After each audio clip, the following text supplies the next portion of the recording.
heart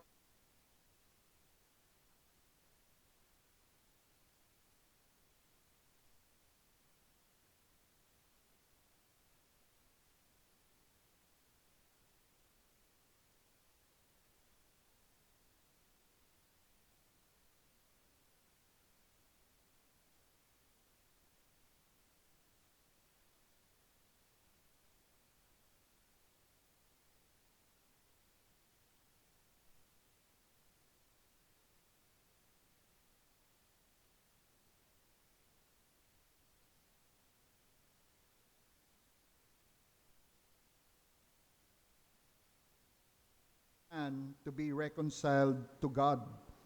Sapagkat sinabi po dito, peace on earth and mercy mild, God and sinners reconciled. So one of the events that showcases the birth of our Lord Jesus Christ is to be something special. Hill, doon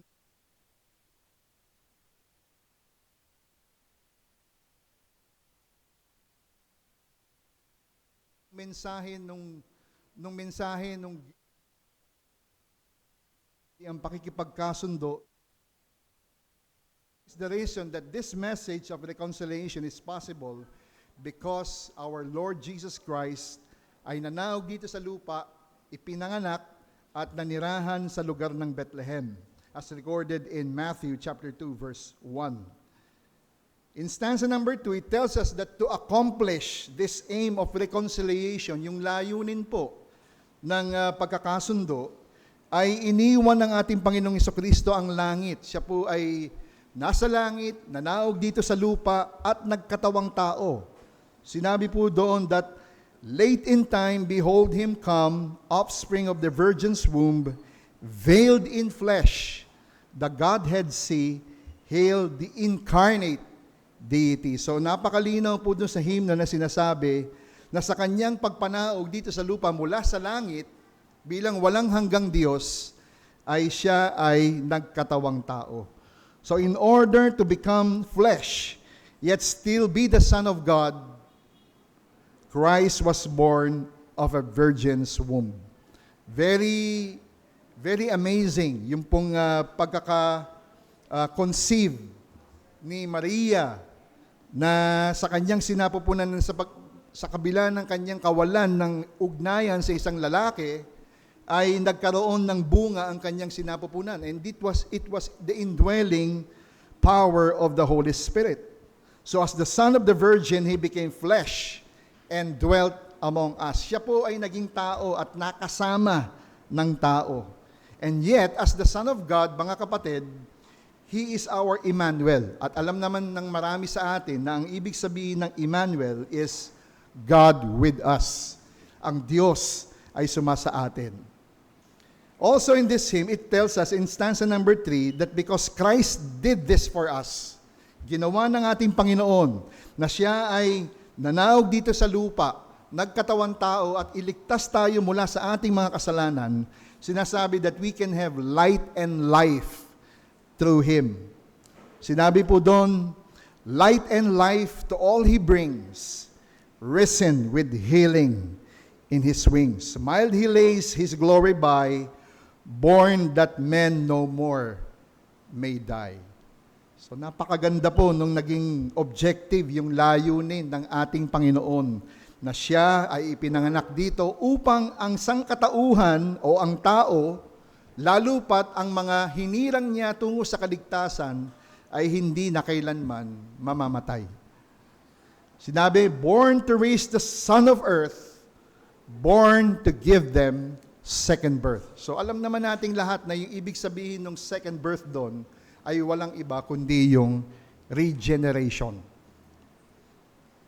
So as the Son of God, both God and man, Christ is the Prince of Peace. Siya ang prinsipe ng kapayapaan. He is also the Son of Righteousness, which has arisen with healing in His wings. So para magawa ito ng ating Panginoong Jesucristo para sa sangkatauhan, He laid aside the glory. Isinantabi niya, pansamantala, ang kanyang kaluwalhatian. Hindi niya iniwan, isinantabi lamang niya, which was properly His, Kanya yon, walang ibang merong magmay-ari ng kanyang kaluwalhatian, and was born in the likeness of men to provide. Ano yung dapat niyang ibigay para sa tao? At yan ay walang iba kundi kaligtasan. Kaligtasan. Kaligtasan sa pamamagitan ng kanyang kamatayan dun sa krus. So itong maghapon na ito, wala tayong ibang iisipin, wala tayong ibang gugunitain, kundi ang kanyang pagdating, ang kanyang kapanganakan, at ang layunin ng kanyang ginawa dito sa lupa ay upang maglaan o magbigay ng kaligtasan para sa ating mga kasalanan. Pagpapatawad sa ating mga kasalanan. Kaya as we sing this very wonderful hymn that was composed by the late Charles Wesley, ay isipin mo, no? Namnamin mo yung bawat liriko, yung mga pananalita dito sa himnong to, at bilang Kristiyano ay i-apply ninyo o i-apply natin, pagbulay-bulayan natin yung mga pananalita na ating aawitin ngayong umaga. And I tell you, brothers and sisters, that when you reflect, when you recall, and as you sing this with all of your heart, I would assure you that you will be blessed. Sapagkat makikita po natin dito yung mismong doktrina ng kanyang kapanganakan. So I would like everyone to please stand as we sing our opening hymn, Hark the Herald Angels Sing, in hymn number 168.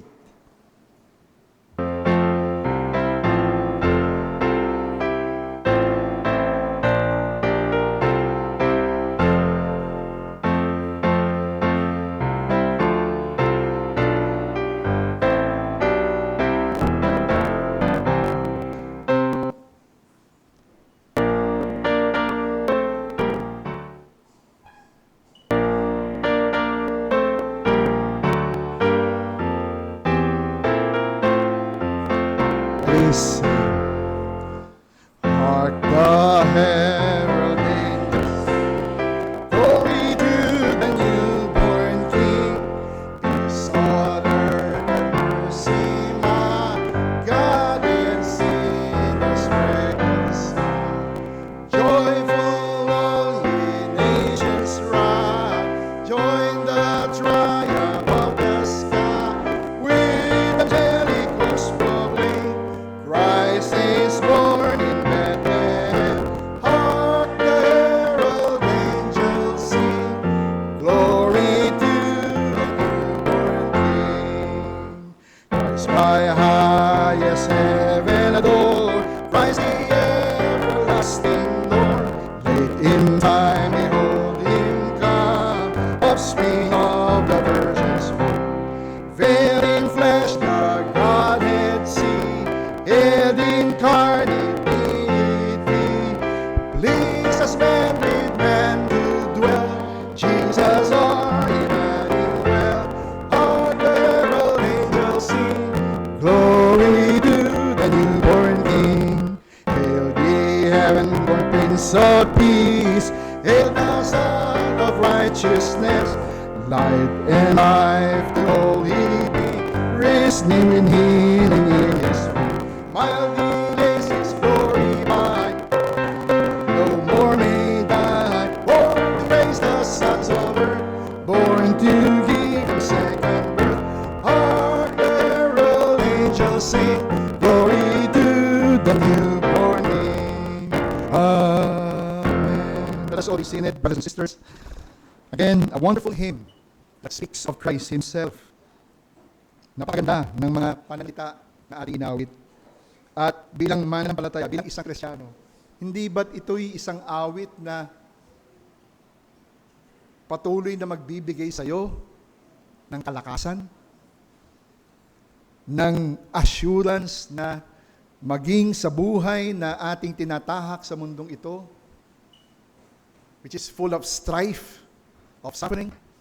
Well, ito ang naging assurance natin. Kaya nung sinabi ng mga anghel doon sa mga pastol in Luke chapter 2 verse 8, talagang yung mensahe na ibinigay nila ay isang mensahe na dapat pakinggan nila. nagsasabi na dadating na ang tagapagligtas. At yan yung naging dahilan kung bakit tayo bilang mga mananampalataya ay naririto sa silid na ito at nakikinabang sa kaligtasan na ibinigay ng ating Panginoon. Kaya mga kapatid, let us all be encouraged by this hymn as a reflection of what Christ did for us, what He did in the cross of Calvary, and that led us to our eternal security, mga kapatid. Let us offer a prayer, pasasalamat sa ating Panginoon as we continue with our worship service this morning. Let us pray.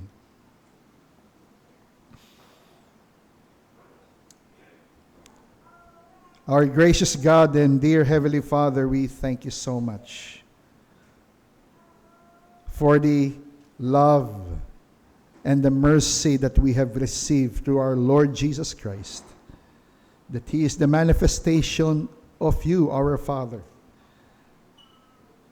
He is the manifestation of the Godhead, that He was revealed in flesh, and that is why His presence with us through His Spirit will continually empower us, Panginoon, sa aming buhay bilang mga mananampalataya. At isang bagay, aming Diyos, na nais naming gawin ngayong umaga, ay kami ay makapagbigay ng tamang pagsamba sa iyo. Sapagkat yan ang inaasahan mo sa bawat isa sa amin. Na kaming lahat ay naparito sa sandaling ito, sa lugar na ito, upang sumamba. At naway ang aming ugali sa pagsamba ay isang bagay na binibigyan namin ng importansya, ang paggalang, ang pagkilala sa banal na Trinidad, na siya, aming Diyos, ang dahilan kung bakit kami mayroong kaligtasan. Kaya as we celebrate this whole day of Sabbath day, we pray, Lord, that we will give the utmost praise and worship of glory, of majesty to your holy name. At nawa, Panginoon, ay kalugdan mo ang aming mga awitan, ang aming mga pagpupuri sa iyo, sa mga himno na aming inaawit ngayong umaga. That this will be an acceptable sacrifice of worship to you, and that you will be pleased aming pagsamba. Tulungan mo, aming Panginoon, kami bilang iyong iglesia, sapagkat hindi namin ito magagawa sa aming sariling pagpupunyagi, kundi sa pamamagitan lamang ng biyaya mo sa amin. Kaya naway kilalanin namin na ang buong maghapon na ito, na ikaw ang laman ng aming puso, ikaw ang laman ng aming isipan. Malugod ka nawa, O Diyos, na sa pamamagitan ng inyong mga salita na ipapangaral ngayong umaga, ay ilapit mo ang mga tao na wala pang ugnayan sa aming Panginoong Hesus. Iloob mo, O Diyos, na ito ang sandali ng kanilang kaligtasan. At ipagkakatiwala namin, aming Panginoon, ang inyong mga lingkod na siyang magdadala ng inyong mensahe, na kasihan ng kapangyarihan ng banal na Espiritu ang mga pangangaral at tunay na mangusap sa kanilang mga puso sa mga taong makikinig para sa ikapagpapatibay ng mga mananampalataya at sa ililigtas ng wala kay Kristo. Ang lahat ng ito, Panginoon, ay aming idinadalangin sa pangalan lamang ng aming Panginoong Jesus. Amen. Another hymn that we can find in hymn number 145 is a hymn entitled, Come Thou Long Expected Jesus. Ito ay isa sa mga mahal na himno kung saan it powerfully captures the Advent themes of waiting, of preparation, and hopeful anticipation. Bagamat yung awit na ito was already 275 years, it is an old hymn. But this hymn, mga kapatid, it is a prolific hymn that was written that continued to speak to the deep needs and cries of humanity while renewing our faith in Christ's coming. Mapapansin po ninyo, mamaya, as we sing this hymn, that they are rather short stanzas na inawit because it only has 2 stanzas. Pero ito ay punong-puno ng kahulugan. In fact, drawing upon Old Testament prophecies in the anticipation ng pagdating ng ating Panginoong Jesucristo, yung mismong may akda ng awit na ito put himself in the place of the Israelites who had long cried out for a Savior. Yung mga Israelita mula sa lumang tipan ay panaghoy nila na, come thou long. Kailan dadating ang tagapagligtas? Come thou long expected, born to set your people free. Kaya, yung mga lyrics na abit na ito, it represents the fulfillment of our hope in our Lord Jesus Christ, the desire of every nation. Sapagkat yan ay sinabi dito sa hymnong ito. So the hymn is both a preparation for the nativity, no? Ang kapanakan ng ating Panginoon, and a longing for Christ's kingdom. Mapapansin po ninyo, that in this hymn, 4 things that we have to mention. No? The word born, 4 na beses na binanggit yung salitang born. Sinabi, born to set your people free, born your people to deliver, born a child and yet a king, and born to reign in us forever. So, Christ's mission itself, yung mismong layunin, yung misyon ng ating Panginoong Jesucristo, is to deliver us from our sin, to reign in our lives as Lord and Savior, and to set us free. So it is an urgent petition beckoned to us in the call of our Lord Jesus Christ. Kaya as we sing this, mga kapatid, again, gaya ng sinabi ko kanina, isipin natin mabuti, alalahanin natin, pag-isipan natin yung mga pananalita na aawitin natin ngayong umaga as we sing, Come Thou Long Expected Jesus.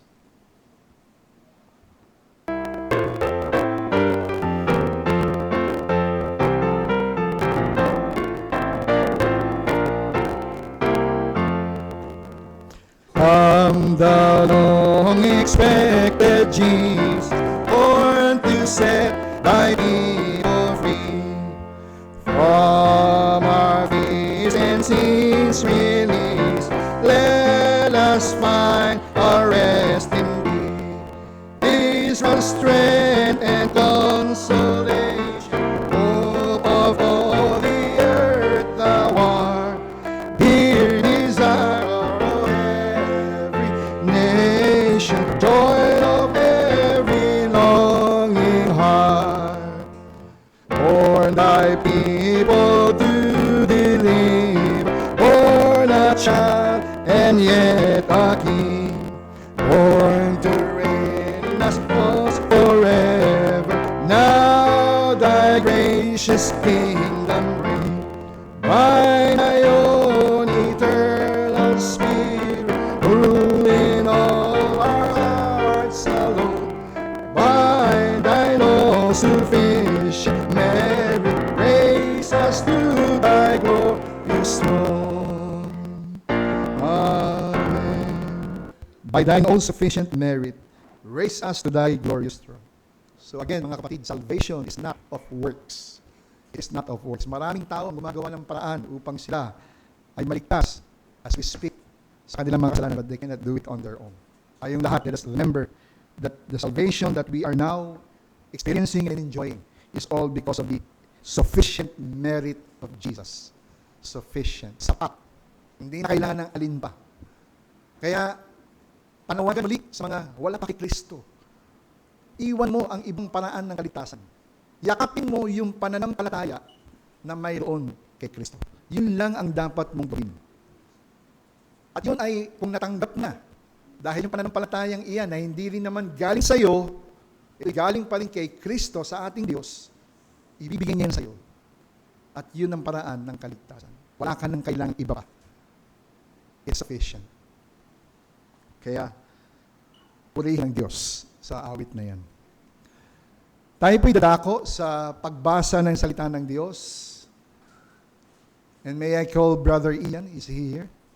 Brother Kenji, to read to us the reading of the Scripture.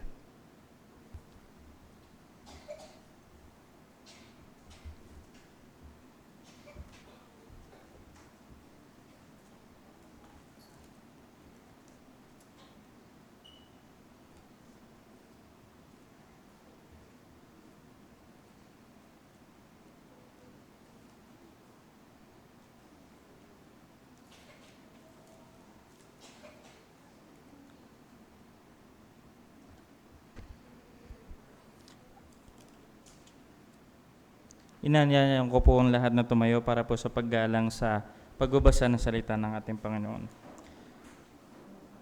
Ang ating pong babasahin ay buhat sa Mateo 13, verses 17 to 34.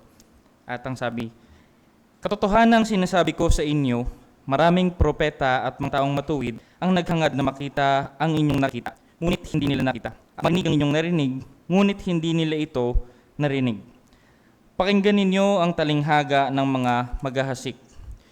Kung ang sino man ay nakikinig ng salita ng kaharian at hindi niya ito inuunawa, darating ang masama at gawin ang naihasik sa kanyang puso. Ito ang naihasik sa tabing daan. Ang napahasik sa mga batuhan ay iyong nakikinig ng salita at agad niyang tinanggap ito ng may kagalakan. Gayunman, hindi siya nakaugat kundi sandali lamang tumagal. At kapag dumating na ang kapighatian o pag-uusig dahil sa salita, ay kaagad siyang natitisod. Ang napahasik sa mga tinikan ay iyong nakikinig ng salita, ngunit ang kabalisahan ng sanlibutan at ang daya ng mga kayamanan ay sumasakal sa mga sa salita at iyon ang nagiging walang bunga. Ang napahasik naman sa buting lupa ay iyong nakikinig sa salita at inuunawa ito.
Na siyang talagang namumunga.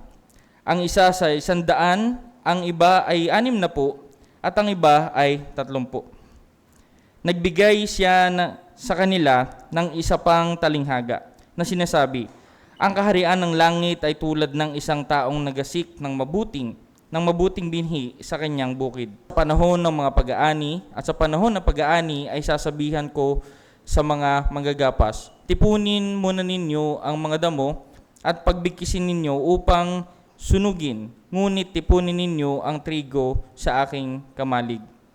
Verse 31, nagbigay siya sa kanila ng isa pang talinghaga na sinasabi, ang kaharian ng langit ay tulad ng isang butil ng binhi ng mustasa na kinuha ng isang tao at inihasik sa kanyang bukid. Iyon ay pinakamaliit sa lahat ng mga binhi, ngunit nang tumubo ay siyang pinakamalaki sa mga halaman at nagiging punong kahoy. Ano pat ang mga ibon ay sa himpapawid ay dumarating at nagpupugad sa kanyang mga sanga. Verse 33, Nagsalaysay siya sa kanila ng isa pang talinghaga. Ang kaharian ng langit ay tulad ng pampaalsa na kinuha ng isang babae at inihalo sa 3 takal na harina hanggang sa ang lahat ay malagay ng pampaalsa. Verse 34, ang lahat ng mga bagay na ito ay sinabi ni Jesus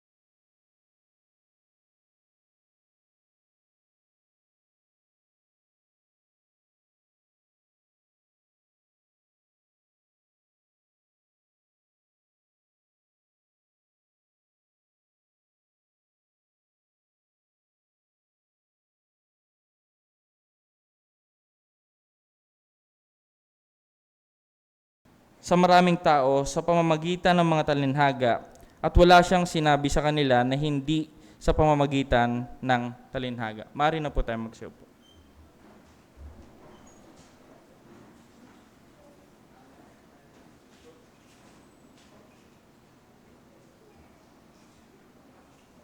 Be praised sa pagbasa ng kanyang salita. Tayo pinadaklas sa ating offering ngayong umaga. May I request our brethren to kindly get the offering bag.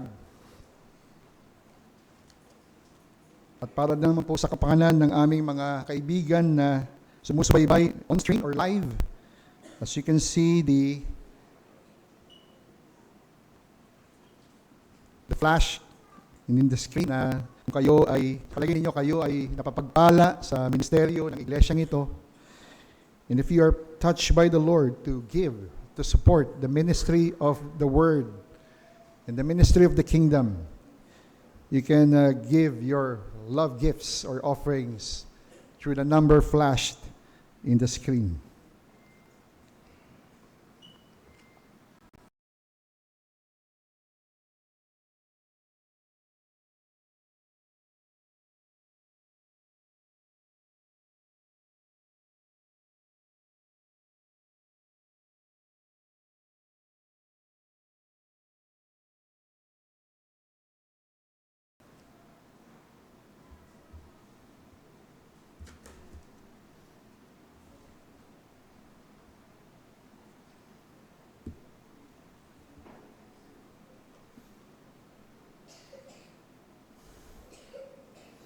Tayo po ay manalangin.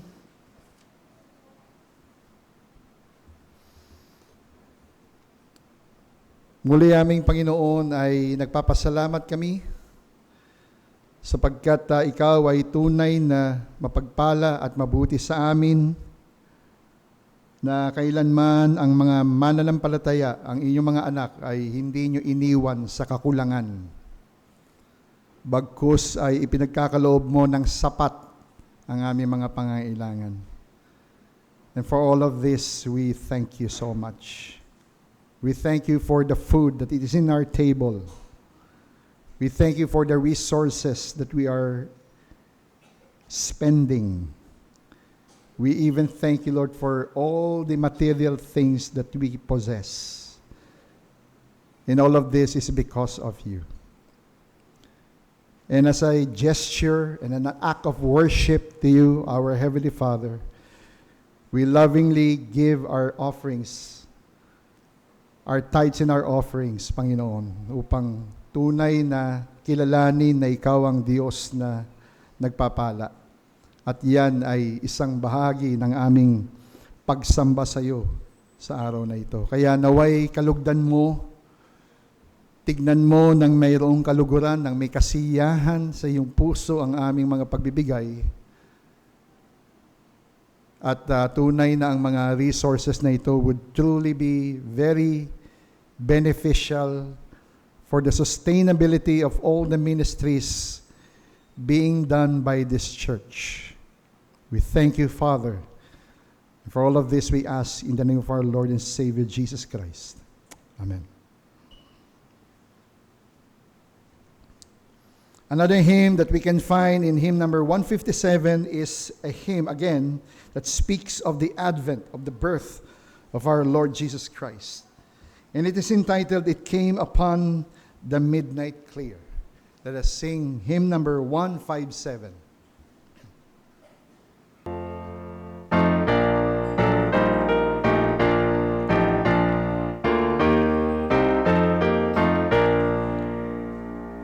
It came upon the midnight clear, that glorious song of all, from angels bending near the earth to touch their harps of gold.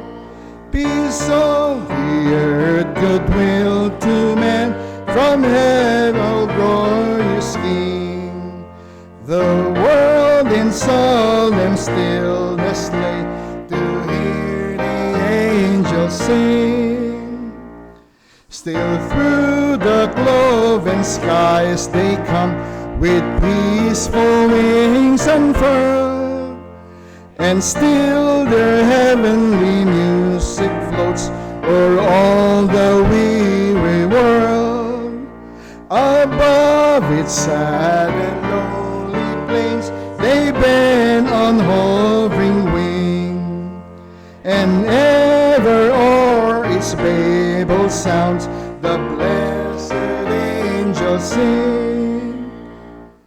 And ye beneath life's crushing load, whose forms are bending low, who toil along the climbing way with painful steps and slow, look now, for glad and golden hours come swiftly on the wing.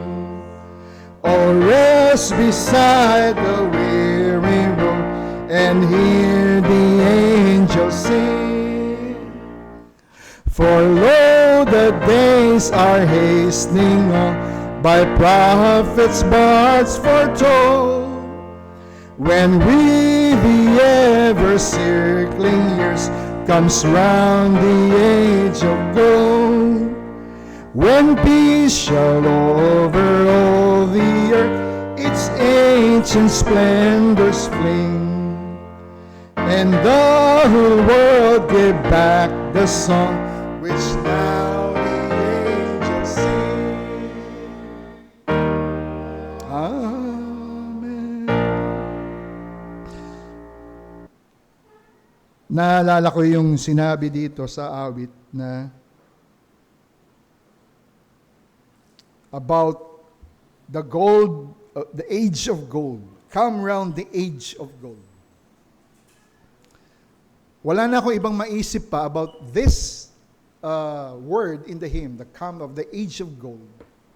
Kung ano man ang ibig sabihin nun. But something that strikes me most about the age of gold is what we will expect when we are in heaven. That each and every believers of Christ will trod in that streets of gold. A home that is ipinangako, promise ng Diyos para sa kanyang mga mananampalataya. Hindi tayo binibigyan ng bola ang pag-asa ng mga bagay na ito because this are truth na sinabi mismo ng mga anghel, the angel of the Lord. Sa ibang translation, kapag sinabing angel of the Lord with the capital A, it's the Lord Himself. Pero yung ibang gamit, small letter A, angel, well, I presume that it is the angel. And these are promises. These are the message, mga kapatid. Kaya nga, mga kaibigan na wala pa kay Kristo, yan ang paanyaya namin sa inyo.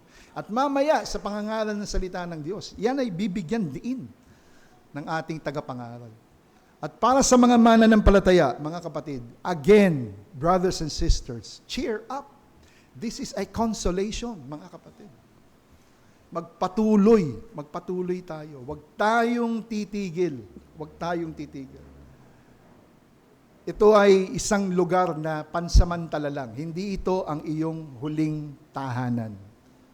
You are expecting an eternal home high in the heavens. So tayo po'y dumako sa pangangaral, sa pastoral prayer at tawagin natin ang ating pastor.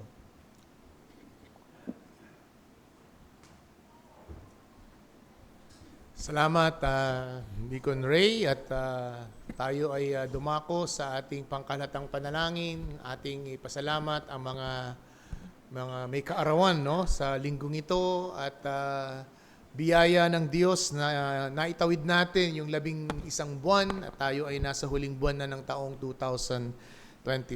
At ating ding ilapit ang ating bansa sa pabalitang kailangang ibalik ang 60 billion ng pondo para sa PhilHealth at nawa ay talagang maayos ito at matustusan ang pangangailangan ng ating mga kababayan. Ay dumako sa panalangin. Aming dakilang Diyos, kami po'y nagpapasalamat sa 11 buwan na pinagkaloob mo sa amin, aming nalampasan ang 11 months of this year na kung saan ay iba't ibang mga karanasan at mga kalamidad at trahedya ang dinanas ng aming mga kababayan, ng aming bansa. Dalangin po namin sa nakalipas na 11 buwan ay patuloy po kaming tumingin, lalong-lalo na sa huling buwan na ito ng taong 2026 at sa unang linggo. Tumitingin po kami sa iyong trono na kami po ay pangunahan mo sa natitirang mga linggo sa buwang ito, lalong-lalo na sa pagtatapos ng taong 2025. Dalangin po namin at patuloy ang iyong paggawad ng pagpapala sa bawat isa sa amin, sa bawat individual at bawat pamilya na narito at maging sa mga pamilyang nanonood sa kanilang mga tahanan. Ikaw ay nagpala, ikaw ay nag-ingat, ikaw ang nagpanauli ng aming mga kalusugan sa mga panahon kami, O Diyos, ay nasa banig ng aming mga karamdaman. Lumalapit din kami, Panginoong Diyos, sa aming patuloy na paghahanda sa katapusan ng linggo na kung saan ay we will have our church retreat. We pray for the other things that we need to prepare, ang mga campers, dalangin din po namin ang mga logistics at ang aming mga katawan at kalusugan sa panahong iyon. Nagpapasalamat kami sa biyaya ng buhay at sa linggong ito ay maraming mga kaluluwa ang magdiriwang ng kanilang kaarawan at pagsasama ng pagdiriwang ng kanilang pag-aasawa. Salamat, O Diyos, sa panibagong taon sa aming mga kapatid na si Brother Nel and Sister Tina sa araw ng bukas sa kanilang celebration of their wedding anniversary at sa kaarawan na pagdiriwang sa linggong ito ni Brother Nel, ang aming building administrator. Salamat po sa kanyang buhay at paglilingkod sa iglesia. Maging ang batang si Micah, dalangin po namin na patuloy mo pong palakihin ang batang ito at naway patuloy na ma-develop ang kanyang immune system. At maging sa wedding anniversary ng aming regular attender na si Jo Marie and Angelica. Salamat po sa panibagong taon na ipagkakaloob mo sa kanila this coming December 12. Tinataas ka namin, Panginoon, maging sa aming Sunday School Ministry. Salamat sa nakaraang year-end party kahapon. Salamat po sa mga kabataan ito, sa mga batang ito, sa mga volunteer teachers, and sa Brian, sa pangunguna po ng kanilang ministeryo. Tinataas din po namin ang aming pong mga gawain sa buwang ito. Ang dalangin po namin na kayo po ang patuloy na magbigay sa amin ng karunungan, lalong-lalo na as we are going to exercise discernment and Christian liberty, the way we are going to exercise our faith in the midst of the celebration in our midst sa aming pong mga panahon. Higit sa lahat, Panginoong Diyos, ay tulungan mo po ang mga kalalakihang ititindig mo sa pulpitong ito sa buong buwan ng Disyembre, na kung saan kami ay tatalakay ng mga paksa sa mga may kinalaman sa unang pagparito ng aming Panginoong Kristo, a fitting occasion that we are going to study about the first coming of our Lord Jesus Christ. At panahong ito sa kung saan ang mundo ay nagdiriwang, at dalangin po namin aming isentro at aming i-align ang selebrasyong ito sa liwanag ng iyong mga salita. Kasangkapanin mo ang iyong lingkod, O Diyos, sa umagang ito, sa paghamon at pagdadala ng iyong mensahe, at maging sa mga kapatirang makikinig, magiging ito ay hamon at pagpapala, at kaligtasan sa mga kaluluwang wala pang ugnayan sa iyo. Kinikilala namin, Panginoon, ang buong araw na ito ng pagsamba. Naway malugod ka, tanggapin mo ang aming inaalay na papurit pasalamat sa pangalan ng Kristo Jesus. Amen.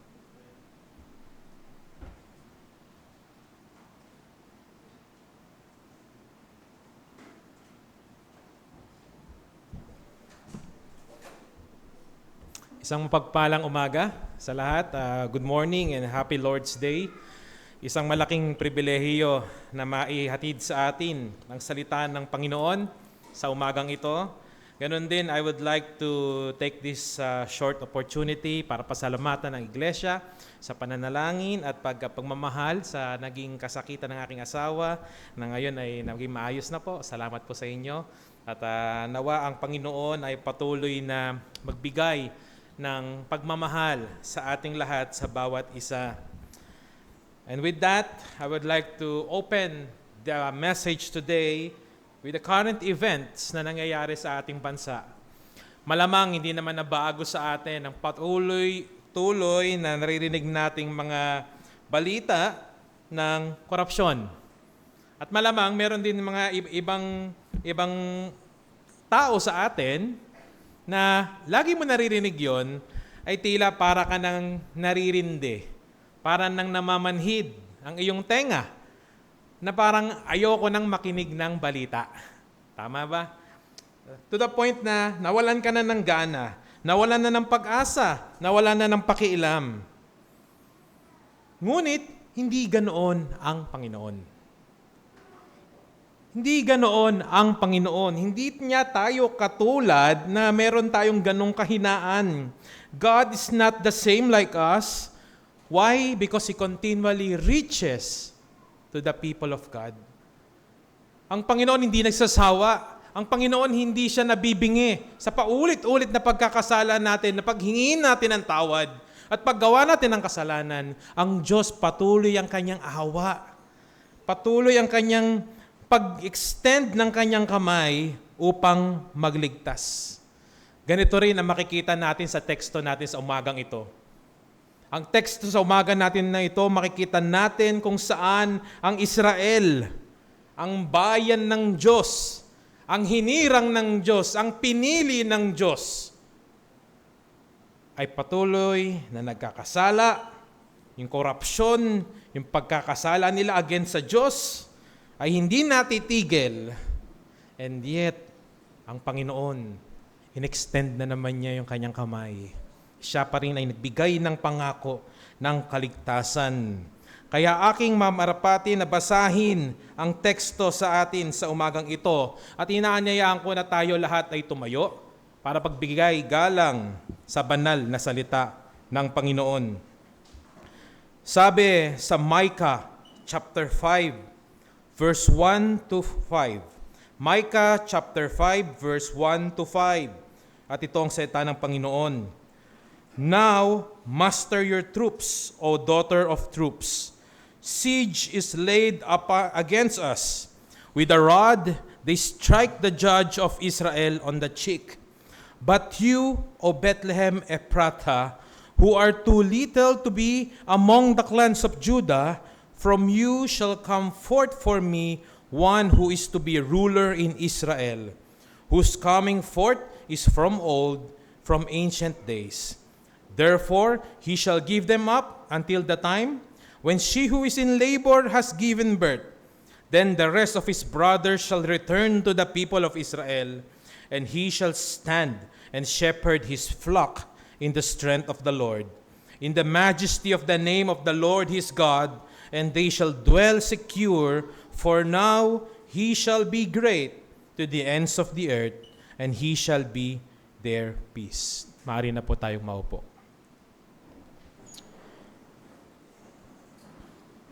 Itong ating narinig ay isinulat ni Propetang Micah.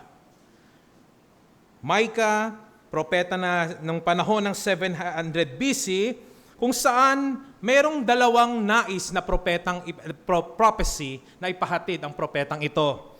Ano yung una? Na kayong Israel, may warning ang Diyos sa inyo.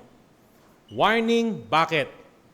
May warning na may parating na invasion na sisirain ang bayan ng Israel dahil sa patuloy niyong pagkakasala. May parating na judgment ang Diyos sa inyo dahil patuloy kayong nagkakasala.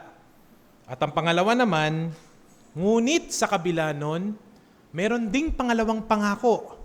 At ang pangako na ito ay ang pangako ng parating na Savior o Messianic King na magliligtas at magbibigay ng comfort sa inyong lahat. Si Prophet Micah ay namuhay noong panahon na 700 BC, kung saan siya ay kasabay niya si Prophet Isaiah. Kaya sa mga nagbabasa ng Old Testament, makikita nyo na parang may pagkakahalintulad yung propesiya ni Isaiah at ni Micah. Yes, sila ay contemporary. Pareha sila nabubuhay sa panahon na yon. Yun nga lang, magkaiba sila ng lugar. Si Micah ay nasa Moreshet, si Isaiah naman ay nasa ibang lugar din. Pero itong prophecy na ito ay lahat na fulfill. Nangyari. Nakita natin sa history, sa salita ng Panginoon, ang Israel ay kinubkob ng Assyria, kung saan dinurog ang bayang ito at ang ibang mga tao sa Israel ay kinuha bilang hostage, in exile. Nilayo sa kanilang bayan. Kaya sila ay na-exile, nawala sa kanilang sariling bayan. At pagkatapos noon, makita natin na ang Panginoong Hesus din ay dumating. Siya ang Messiah. Kaya nakita natin na itong dalawang prophecy na ito ay na-fulfill na. Ngunit ano ang ginagawa natin sa umagang ito, ating binabalikan. Kasi kung paano ang mga propeta, kung paano ang lahat ng mga Old Testament saints ay tumitingin sa araw na iyon na kung kailan darating ang Panginoong Hesukristo, ay nawa ganun din tayo. Lumilingon, tinitignan, binabalikan kung ano ba yung pinaka-importanteng nangyari sa history ng tao. Yun ay hindi ang birthday mo. Yun ay hindi ang anniversary mo. Doon napakaganda nun, napaka-sweet, napakasaya ng kaarawan. Ngunit hindi yan ang pinaka-importante. Ni hindi ang panahon kung saan naitatag ang Pilipinas. Ni hindi rin ang panahon na kung saan ang tingin mo yun ay pinaka-importante sa'yo. Hindi.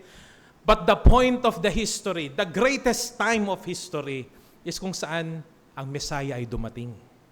Kaya ngayon sa umagang ito, ating babalikan, ating lilingunin kung paano dumating ang Panginoong Hesukristo, kung paano dumating ang pinangako sa salita na ito. Pero ang isa pang makikita natin dito is paano ba makitungo ang Diyos sa mga people of God, sa children of God. Ikaw na sumasampalataya sa Diyos, ikaw na nagmamahal sa Diyos, makaka-relate ka dito. Maiintindihan mo to. Bakit? Kung paano i-deal ng Panginoon ang kanyang mga anak. At ito ay dalawang bagay pa rin. Sabi dito, the Lord deals with His children in discipline. disiplina, at restoration. Ito ang pakikitungo ng Panginoon sa kanyang mga anak. Kaya ang mensahe sa atin sa umagang ito, aming mga kapatid, at dito sa ating mga bisita, ay ito.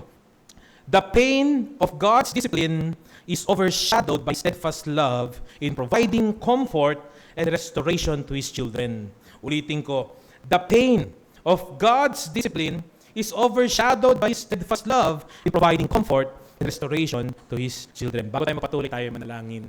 O Diyos, aming Ama, may pinapasalamat sa umagang ito na muli kami ay nakikinig, kami ay lumuluhod sa harapan ng iyong salita. Nawa ikaw mamusap sa amin, ikaw Panginoon na kumilos sa banal na Espiritu at ang bawat salita na ito ay magturo sa amin kay Kristo at ang kay Kristo ito ang daan sa kaligtasan. Salamat po sa pangalan ng iyong anak na si Jesus. Amen. Sino may gusto ng disiplina? Of course, everyone sa atin di man nanais yun. Bakit ang disiplina ay masakit? Walang disiplinang nakakatawa. Na in fact, kung ikaw yung bata, disiplina ka, sinubukang tumawa, mas magdisiplina ka lalo. Mas mapapalo ka. Pero ano ba ang disiplina? Ano bang importansya ng disiplina? Ang disiplina, ang isang pinaparating nito ay mahal ka nung nagdisiplina sa'yo. Pangalawa, yung nagdisiplina sa'yo ay hindi stranger. Ito ay taong malapit sa'yo. Pinakamalapit sa'yo. At ito usually ay iyong mga magulang. The goal of discipline is for righteousness and maturity. Ang disiplina ay para hindi ikaw ay magpatuloy sa kasalanan. Para ikaw hindi magpatuloy sa pagkakamali. Kaya nga ang bata, sinasabihan, makinig ka sa akin, anak. Pag sinabi ko huwag kang tatawid dyan, huwag kang tatawid. Makinig ka sa akin. Dahil ikaw, pag hindi nakinig, ikaw ay babangga. Ikaw magkakasakit. Ikaw ay magkakasala. Magiging masama ka.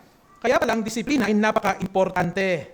Makikita natin ang disiplina ay binibigay ng isang mapagmahal na ama. Napakaganda ng sinabi dito, it is far better to receive a discipline from a loving father than to be left alone to succumb in sin and death. Yes, masakit ang discipline. Pero mas nanaisin mo yun kaysa pabayaan ka. At walang pakialam sa'yo yung tatay. Mas nanaisin mo na ikaw ay minamahal, kinokorek, kaysa ikaw hindi pinapansin. Napansin niyo ba, sa isang tahanan, may dalawang pamilya, no? Kung sino yung nag-misbehave na bahara, magulang na nagdidisiplin doon. Hindi nakikilam yung kabilang magulang, yung ibang magulang. Bakit? Of course, ayaw makialam. Pero pangalawa, kasi hindi nila anak yun. Hindi nila anak yun. Ang magmamahal doon, yung kanilang magulang pa rin. Kaya dito, nakita natin sa ating teksto ng disiplina ng Diyos, kahit gaano man ito kabigat sa paningin natin, kahit gaano man ito kasakit, kahit gaano man ito parang hindi tama, ang disiplina ay galing sa pagmamahal ng Diyos. Because the Lord knows the best. The Lord knows kung ano ang tama. At hindi lang doon, ang text natin, hindi nagtapos sa discipline. Ang tamang pag-discipline ay laging restoration. Laging may comfort. Hindi lamang papaluin. Laging may pagpapaliwanag. Laging may pagmamahal. Na after mo i-discipline, ay iyong gayapin ang iyong anak at bibigyan mo ng pangako na ikaw ay aking mahal, anak kita. Ito ang ginawa ng Panginoon sa ating binasa na sinasabi ng Diyos, O Israel, dahil sa katigasan ng ulo mo, ikaw ay aking parurusahan. There is judgment coming for you. Ngunit, isang araw, tumingin ka, mayroon ang ibibigay na comfort sa iyo. Magpapadala ako ng tagapagligtas na kung saan ikaw, hindi mo na kailangan dito sa sarili mo sa paggawa ng mabuti. Ako na ang gagawin para sa iyo, anak. Ito makita natin dito sa ating binasa. The Lord understood na ang kanyang mga tao ay mahina. Parang tayo. Laging nadadapa. Ganun din ang Israel, kilala nila ang kanilang Panginoon. They know that their God, their Lord, is their shepherd. Inaral natin ilang linggo, the Lord is my shepherd. Alam ito ng bayang Israel, our God is our shepherd. At hindi niya tayo pababayaan. Ito ang pinangahawakan ng Israel. Kaya ano yung dalawang makita natin sa umagang ito sa ating pag-aaral? Ang tanungan ay, how does the Lord as the shepherd deal with his people as his own flock? Paano ba nagdi-deal ang Diyos bilang shepherd? Isang dakilang kastol sa kanyang mga tao o kanyang mga tupa bilang kanyang sarili mga anak o tupa. Una is warning of discipline and correction. Pangalawa, promise of comfort and restoration. Sa ating teksto, mula sinabi sa Micah chapter 1, sinasabi doon, the ruler to be born in Bethlehem. Now, muster your troops, O daughter of troops. Siege is laid against us. With a rod, they strike the judge of Israel on the cheek. Itong propesiya, alam ni Micah kung ano na ang mangyayari sa bansang Israel. Na si Sennacherib ng Assyria ay parating na. At ito ay walang makakapigil. Parating na si Sennacherib at kayo ay bibigyan na ng hatol ng Diyos. Kayo ay dudurugin. Kaya ay makita nating pagkakasabi dito, now master your troops, O daughter of troops. Ulit-ulit, no? Ginawa ito ni Micah bilang sarcastic, panunutya, pang-aasar, pang-humiliate. Kanino? Sa hari ng Israel o sa bayan ng Israel. Nang nais iparating ni Micah sa Israel, wala na kayong pag-asa. Ang kondisyon nyo ay in a helpless state. Parating na ang hukom. Sa hayat sa gusto nyo, mararanasan nyo ang galit ng Diyos dahil sa katigasan ng ulo nyo. So yung ating nabasa dito is a mock panunutya laban sa bayang Israel. Yung rod na ito can be perceived as an act of discipline of God against Israel. Nung sinabi niya, with the rod they strike the judge of Israel. Ibig sabihin ito, ang hari ng Israel ay papaluin sa mukha ng pangalong ito. Wala siyang palag. Hindi siya makalaban. Wala siya magawa. Ito ang nais iparating ni Micah dito. At kailangan malaman natin bakit ididisiplina ng Diyos ang bayang Israel. Kung babasahin natin ang buong libro ni Micah, makikita natin doon ang ibang pagkakasala ng tao ng Diyos. Una, inappropriate worship. Maling pagsamba. Kung ano yung hindi sinabi ng niregulate ng Panginoon ng pagsamba, ay ginagawa nila. Bakit? Kasi kung alaanin natin ang history, ang bayan ng Israel ay nasamahan ng ibang lahi, nasamahan ng ibang pagad, kaya nilang pagsamba ay halo-halo na. Hindi na ito yung niregulate, hindi na ito yung sinang Diyos. Maling pagsamba. Pangalawa, prostitution, idol worship. Makikita na sa mga templo na hinaghalo ng ibang relihiyon, ginagawa nila prostitution.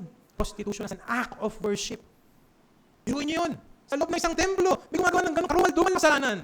Kung sa atin nakakahiya sa ating paningin, doon ginagawa sa templo.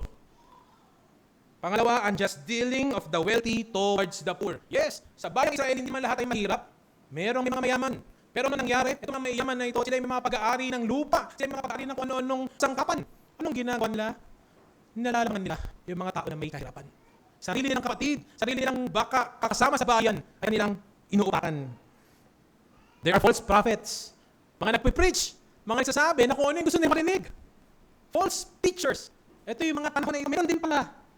Mga tao na nagmamahal ng evil, minamahal nila yung kanilang sarili. Instead of loving God, instead of loving others, instead of doing good, ang iniisip nila yung kanilang sarili, ano ba ako mabe-benefit? Paano ba ako yayaman? Paano ba ako magiging okay? Ang pinaka-importanting tao sa lahat ay ako. Ganito ang isa sa mga charge sa people of God. At finally, corruption. Oo nga, no?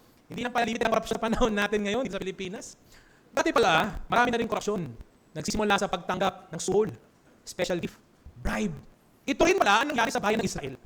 Kaya lahat ng pagkakasala ito, in spite of tuloy na warning, nagpadala ng propeta, nagpadala ng mga judge, nagpadala ng mga hari, ilang kaparian na ang nagpipreach, wala pa rin nakikinig. So, anong sabi ng Panginoon? Okay. Ito ang judgment. Dapat na yung mapalo. Dapat yung matikman ng rod of discipline. Why? Because committing serious sins against the Lord should not be taken lightly by the people of God. For there is consequence to it. Hindi porkit ikaw ay anak ng Diyos, yuyurakan mo na kabanalan ng Diyos. Hindi tama mga kapatid. Ito makikita natin dito. Kaya ang pagtuturo sa yugtong ito is that the holiness and justice of God deals with sin with seriousness. May kaseryosohan ang kasalanan. Huwag nating isipin ang ating pagkakasala, kahit tayo ay people of God, children of God, ay matatawa lang ang ating Ama sa Langit. Kung paano ang isang tatay sa isang tahanan, pag ang anak niya ay gumagawa ng mali, ng kasalanan, nakatawa ba yung tatay? Of course, hindi. Of course, hindi. Ito ang nangyayari dito. Bakit? Kailangan nang idisiplina ang kanyang mga anak. Kailangan idisiplina ng Diyos ang kanyang mga anak, ang people of God, so that they will be waken up. So sila ay magising sa kanilang kahibangan. Sila ay magising sa kanilang pagkakasala. Ang disiplina ng Diyos ay wag nating ma-misunderstood na ang Diyos pala laging angry, full of anger. No. The discipline of God comes from His heart of love. The Lord is good. Ang daming warnings, ang daming pagpipigil, pero dumating din ang panahon na, sige, hahayaan na ng Panginoon na itong mga judgment ay maranasan ng kanyang mga anak. Ang dahilan, so that the people of God will repent. Magsisi. Huminto sa pagkakasala. Bumalik sa Diyos. Itigil ang kasakiman. Itigil ang pagkakasala. Mahalin ng Panginoon. Ito ang dahilan kung bakit may judgment.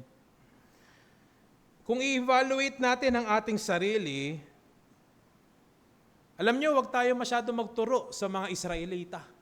Sasama naman ng mga Israelita. Because if you will evaluate yourself, ganun ka din. Malamang, hindi iba-iba tayo ng degree ng kasalanan. Iba-iba tayo ng ginagawa ng kasalanan. Pride, homosexuality, murder, lahat ng kasalanan. Iba-iba tayo ng kinocommit. Lust, adultery, immorality. Ngunit lahat ng kasalanan na ito ay kita ng Panginoon. Si John MacArthur ay isa sa mga pinakakilalang pastor, lalo na sa Reformed Circle, dahil sa kanyang faithful preaching. So na nagbigay siya ng kanyang comment sa isa ding preacher, o sa isang speaker na nag-fall into sin because of immorality, adultery, nakasala, itong preacher na ito, nakasala speaker na ito. Ito yung kanyang sinabi. The first thing you have to understand is God is blessing the church in many, many ways. Sabi niyo doon sa nag-i-interview sa kanya, ang dapat niyo maintindihan, ang Panginoon ay nagbe-bless ng kanyang church. Pinagpapala niya ang kanyang church. In what way? In many ways, and that is one of the ways He is blessing us, is to expose someone who is in a position they have no right to be in to purify church. Ano ibig sabihin? Blessing ng Panginoon na i-expose mga false teachers na ito o kaya yung mga nagkakasala na ministro so that the church will be purified. Ganun pala kabanalan ng Diyos, mga kapatid. Hindi pala porkit na ikaw ay nasa iglesia, ikaw ay naglilingkod, kahit anong ministry ang ginagawa mo, exempted ka na sa pag-enjoy sa pagkakasala. That's very wrong. That's not Christian, mga kapatid. And with that, the Lord reminds us na mahal tayo ng Diyos. And with that, time will come, the Lord may allow discipline upon us. Discipline.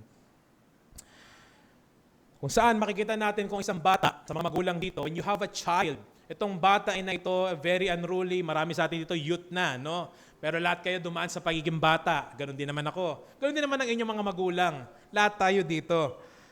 Ang isang bata na nagmi-misbehave, na anong nakikita natin sa isang tahanan, it is the duty of the parents to talk and discipline their children.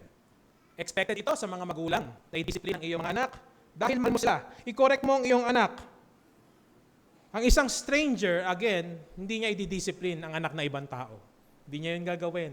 Maaaring sabihan niya, pero hindi niya yung gagawin yung pagdidisiplina. Why? Dahil sa salitang love and care. Pagmahal. Ang mga magulang, minamahal nila ang kanilang mga anak, na ang mga batang ito, they will grow as a responsible children and citizen. Maayos na tao. Kaya kahit sa kanilang pagkakasala, ang disiplina ay kailangan ibigay ng magulang. Aking basahin ang teksto mula sa Hebrews chapter 12. Hebrews chapter 12, verse 6 to 11. Hebrews chapter 12, verse 6 to 11. Sabi dito, for the Lord disciplines the one He loves and chastises every son whom He receives. It is for the discipline that you have to endure. God is treating you as sons. For what son is there whom his father does not discipline? If you are left without discipline, in which all have participated, then you are legitimate children and not sons. Besides this, we have an earthly fathers who disciplined us, and we respected them. Shall we not much more be subject to the Father of spirits and live? For they disciplined us for a short time, as it seemed best to them. But He disciplines us for our good, that we may share His holiness. For the moment, all discipline seems painful, rather than pleasant. But later, it yields the peaceful fruit of righteousness to those who have been trained by it. Kristiyano, Believer, I'm speaking to you. You know, na ikaw ay mananampalataya, pero tingin mo ba ang buhay mo parang hindi ka nakaranas ng disiplina ng Diyos? Hindi ka nakaranas ng trials. Hindi ka nakaranas ng sufferings. Napakasarap ng buhay mo, tuloy-tuloy. Everything is well. Well in my career, well in my financial, well in my relationship, well in my health. Everything is well. Be careful. Be careful. Because God disciplines His own. Bakit? Ang nais ng Panginoon sa disiplina ay yung kanyang mga anak mag-improve, umayos. Bakit? Makakasama natin siya one day. Makakasama natin ang Diyos. So bilang people of God, nandoon yung kanyang pagmamahal to be like Christ. Tayo ay maging katulad ni Kristo. Kaya ano yung maging hamon sa atin sa yugtong ito? Ang hamon sa atin is having the fear of the Lord should embrace a life of opposition against sin. Kung ikaw ay may takot sa Diyos, dapat may takot pa rin sa pagkakasala. Ang isang tao na tunay nagmamahal sa Diyos at natatakot sa Diyos, ay matatakot din siyang i-offend ang Diyos. Tama ba? Hindi siya mag-e-enjoy na ang tatay natin sa langit ay patuloy na naiinis o na patuloy na nalulungkot sa ating pagkakasala. Hindi. Kung ikaw ay may fear of the Lord, patuloy mong mamahalin na ang laban sa kasalanan ay yung buhay na gusto mo. Ikaw ay dapat against sa sin.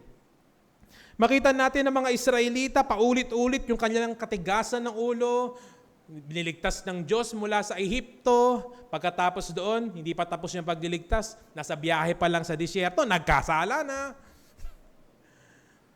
Pinakita ng Diyos yung kanyang kapangyarihan, pinakain sila na, biruin mo yun, nahulog sa langit. Mga wafer, honey wafer, biscuits, o kaya mga pugo, no? Pinakain sila ng Panginoon sa gitna ng imposibleng sitwasyon, nagkasala pa rin.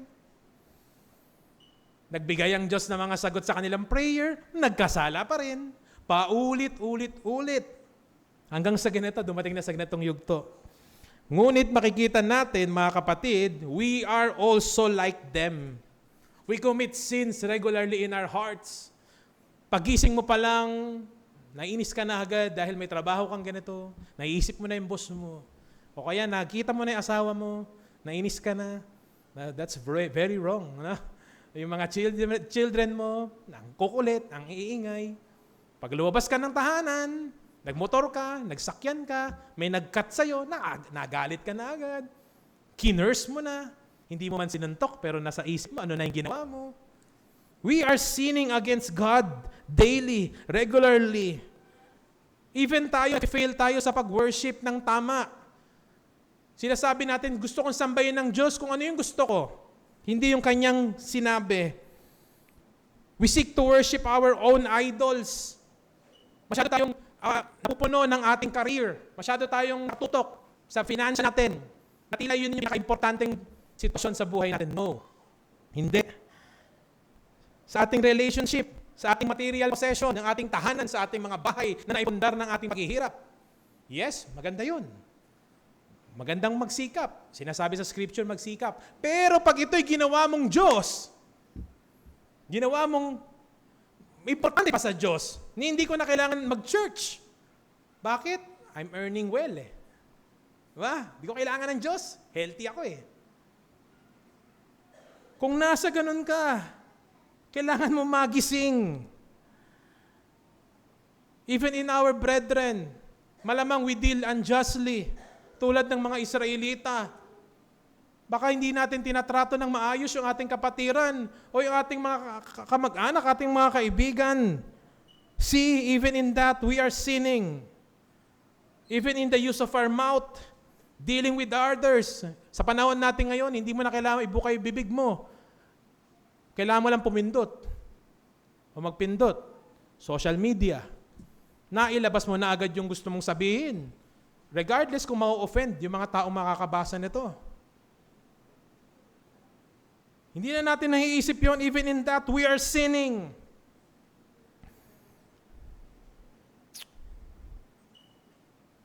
Ito yung nakakalungkot na sitwasyon sa ating harapan.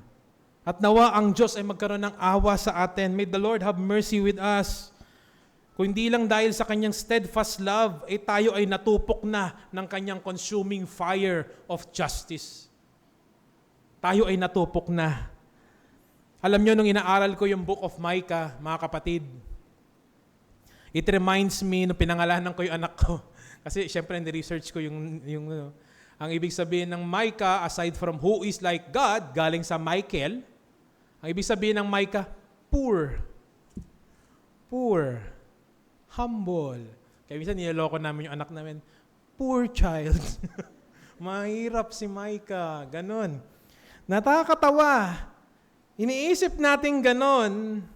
Pero alam nyo ba na yun ang importante sa mata ng Panginoon? To be poor in spirit. Blessed are those who are poor in spirit. Blessed are those sa mga nangihina. Blessed are those sa mga naulila. Bakit? Kung ikaw ay nakakaranas ng paghihirap, kasakitan, yun yung panahon na makikita mo ang Diyos.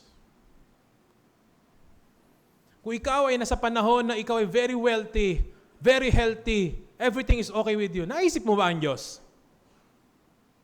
#bless. Naisip mo ba ang Diyos? Hindi. Pero pag ikaw ay nakaratay sa ospital, ano maiisip mo, Panginoon? Pag ikaw ay nakaranas ng sakit ng tiyan dahil sa gutom, Panginoon. Kung ikaw ay nakaranas ng kung anong paghihirap, Panginoon.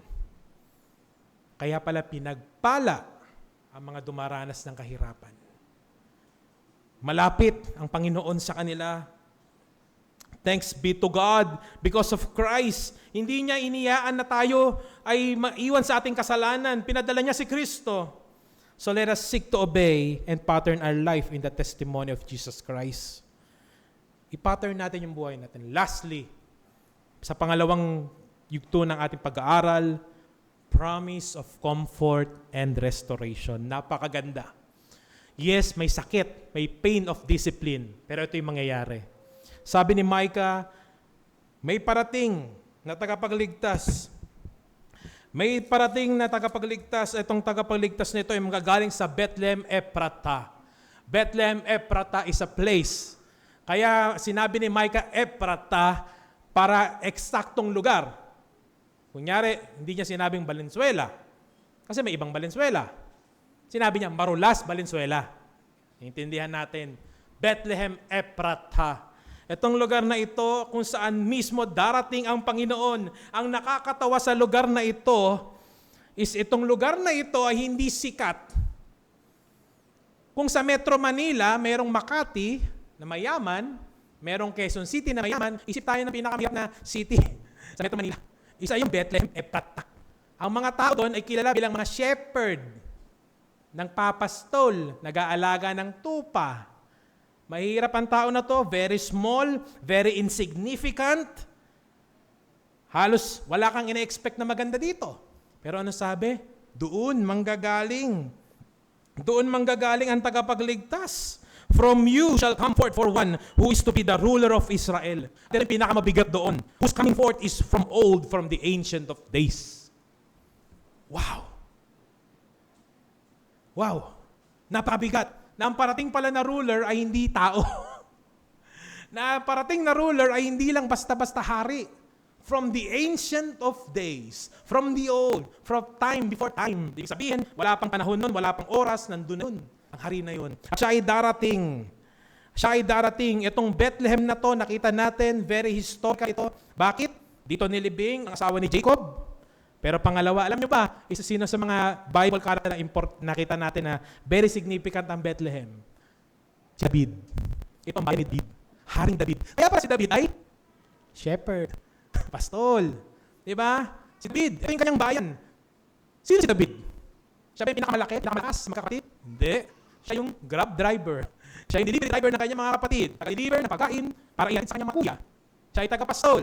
Ngunit, kung itong tao na ito, akala natin napaliit, napakahina sa ating mata, siya rin pala yung pinili ng Diyos para maging hari. Pinili ng Diyos para pumatay kay Goliath. Si David. Nakita natin na ito ay palaging tulad sa parating na Messiah. Yung Messiah na ito, hindi siya darating ng napaka-engrande, na hindi siya darating ng mayaman, hindi siya darating ng malakas. Pupunta sa isang maliit na bayan, sa isang sapsaban, sa isang mahirap na magulang, sa isang unfortunate na sitwasyon para sa ating mata. Ito ang wisdom ng Panginoon. Alam niyo, napakapalad natin, no? Kung inaaral ko to, nag-uusap ko na yung asawa, ko sa napakapalad mo, no? Nung nagsisilang ka, silang yung mga anak natin, mayroong ospital, ay ka na maayos, may doktor, may mag-alaga sa'yo. Yun pa ng Jesus. Hindi niyo alam gaano ka humble ang sitwasyon nila. Maaaring sabihin nyo na si Joseph, napakawala namang kwentang tatay niyan. Wala bang pera yan? Hindi kaya dalhin sa magandang ospital o sa magandang pagamutan sa kanilang bayan. Nagtatravel sila gamit ng isang hayop. Naranasan nyo na ba kung kayo ay bundis, magbiyahe kayo ng aalog? Hindi maganda. Pero naranasan nyo ni Mary? Saan? Sabihin natin si Joseph, ano ba yan? Hindi siya established. Bago siya nag-anak, siya established. Kasi hindi niya nabigyan ng maayos na pangalan yung asawa niya eh. Saan pinunta? Sa sabsaban? Sa lugar ng wala kasing masyadong ship sa atin, no? Kambingan. Huwag lang, babuyan. Hiniga mo dun. Misis, higa ka sa babuyan. Napakababa sa paningin natin. Pero yun ang pinili ng Diyos. Pinili ng Diyos ang mababa. Pinili ng Diyos ang hindi kanais-nais sa ating mata. That is the wisdom of God. That the Messiah is the eternal provision of God against sin and corruption for the eternal salvation of man once and for all. Hindi na kailangan paulit-ulit ang mga Israelita sa katigasan ng ulo. Kasi alam na Diyos, tigas ng ulo nila eh. Isang sagot na lang, si Kristo. Kaya inawit natin kanina, di ba? Looking forward sila sa Messiah, Messiah, Messiah. Kasi napagod na sila sa kanan nila eh. Parang tayo, araw-araw nagkakasala. Kahit na napalataya. Kailangan mo si Kristo. Kailangan natin si Kristo. The steadfast love of the Lord is perfectly displayed in front of us in Christ. Kaya ano ang magiging challenge sa atin? Let us come and believe in Christ, for He is the fulfillment of the promise of God's salvation. Tumingin ka kay Kristo. Kung paano Old Testament prophets ay nakatingin kay Kristo, tayo din bumalik. Tumingin kay Kristo. Let us look back. Sino ba si Kristo?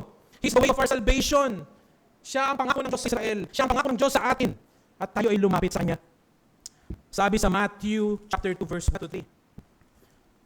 Matthew chapter 2 verse 1 to 3.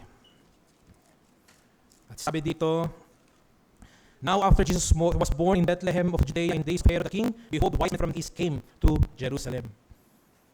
Nasaan itong hari nito? Na pinangako sa mga Hudyo. Ayun, ipinanganak sa Bethlehem, sa sabsaban. Prophecy fulfilled. At katotoo ang propesya. Kita natin si Jesus sa kanyang kahinaan, sa kanyang pagiging tao. Sinabi niya sa John 10 verse 11. Sabi diyan sa John chapter 10 verse 11. John chapter 10 verse 11. Napakaganda na sinabi natin Panginoon, I am the good shepherd. The good shepherd lays down his life for the sheep. Ako ang mabuting pastol.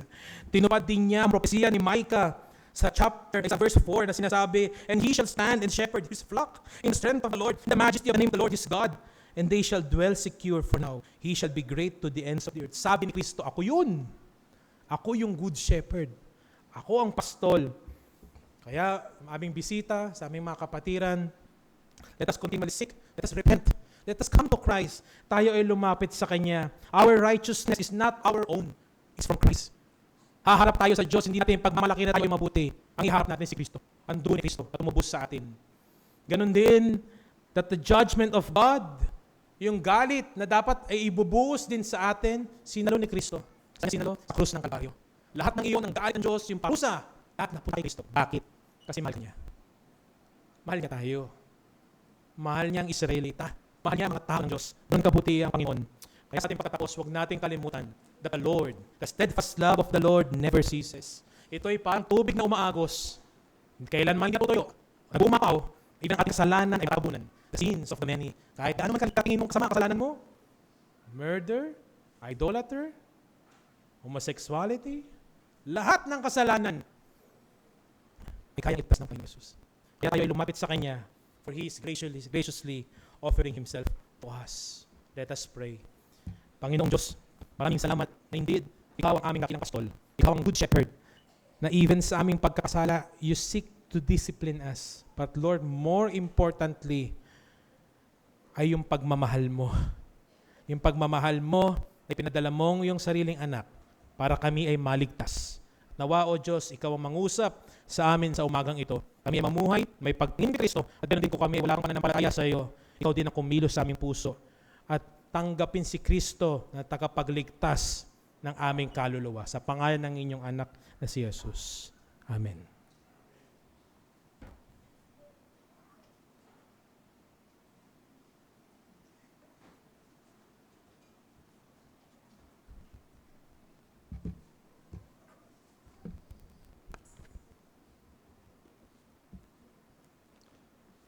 May the Lord be praised in the preaching of the word.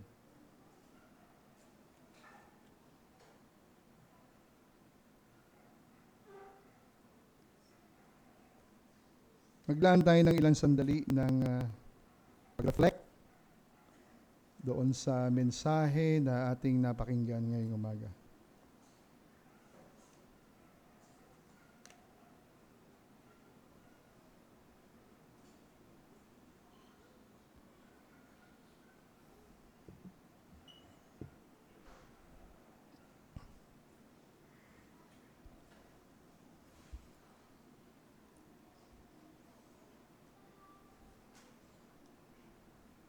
The hymn that was taken in hymn number 152 is entitled, O Little Town of Bethlehem.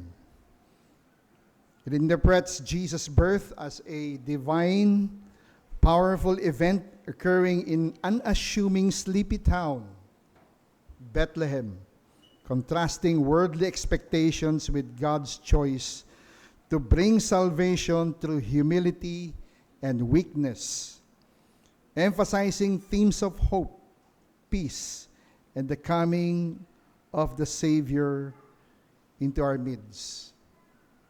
Inviting personal transformation because of what Christ did on the cross to bring forth salvation for us. Kaya, as we sing this hymn, let us all be reminded na ang kanyang pagparito is not a very grandeur coming. In fact, pinili ng Diyos na ipanganak ang anak ng Diyos, ang ating Panginoong Kristo, sa isang simpleng bayan, Bethlehem, just like ng ating tagapangaral na binanggit, a very small town in Bethlehem, upang ipakita yung humility ng tagapagligtas natin. So that we can relate also bilang mga mortal, na mga makasalanan, na yung tagapagligtas na ibinigay ay isang mabait at maamo upang ibigay ang nararapat. Bagamat hindi tayo karapat-dapat sa alinmang bagay ng pagliligtas ng Diyos, pero ganun pa man, sa kanyang divine will, sa kanyang kapasyahan, ay ginawad niya yan para sa bawat isa sa atin. Kaya lang bilang hamon muli, doon sa mga individual na hanggang sa ngayon ay wala pang ugnayan sa ating Panginoong Kristo. Halik kayo, lumapit kayo kay Kristo. Isuko niyo ang inyong buhay at kilalanin siya bilang inyong Panginoon at tagapagligtas. Let us all sing hymn number 152, O Little Town of Bethlehem.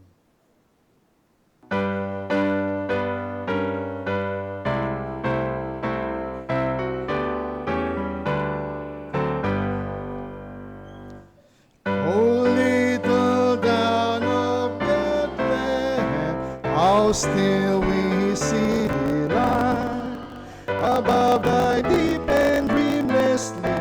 The silent stars go by, yet in the dark streets shine the everlasting light. The hopes and fears of all the youth are met indeed tonight. For Christ is born of men and gathered all above. Their march of wandering love, all morning stars together proclaim the holy birth, and praises sing to God the King, and peace to men on earth. How silent the wondrous gift is given, so God imparts to human heart the blessings of His heaven. No ear may hear His come, but in this world of sin, where meek souls will receive Him still, body Christ enters in. O holy child of Bethlehem, descend to us, we pray. Cast out our sin and enter in, be born in us today. We hear the Christmas angels, the great glad tidings tell. Oh, come to us, abide with us, our Lord Emmanuel. Purihin ang Diyos. Let's all stand. At awitin po natin ang doxology.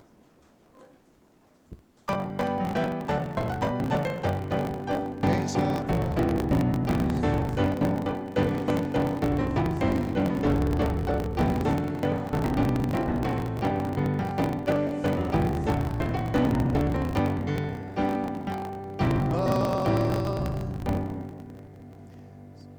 Nagpapasalamat kami dakilang Diyos sapagkat ang iyong mga salita ang nagbibigay sa amin ng tamang perspektibo sa pagganap pagpalito ni Kristo. Taliwas sa kinukondisyon sa aming isip ng mundo. Na to the point na some of our countrymen are depressed in this time of season because salat sila, kulang sila, maraming wala sa kanila. This has been the mind conditioning of our time. Na dapat sa panahong ito ay sagana, sa panahong ito ay dapat maranya, sa panahong ito ay laganap ang mga pagpapala. So kung babalikan namin ang unang Pasko, kung paano ito inihula sa isang hindi pansining nayon, sa isang lugar na kung saan ay hindi kilala, hindi popular, sapagkat ikaw mismo ang nagtuturo ng pagpapakumbaba. At yan, O Diyos, ang tunay na kalagayan ng aming mga puso kung kami hiwalay kay Kristo. Kami mga palalo, kami mayayabang, kami mapagmataas. Subalit, dahil sa paghahari ni Kristo, ang aming pusong matigas, ang aming pusong palalo, ay papalitan ng pusong laman, pusong handang sumunod sa iyo, pusong handang magmahal sa iyo.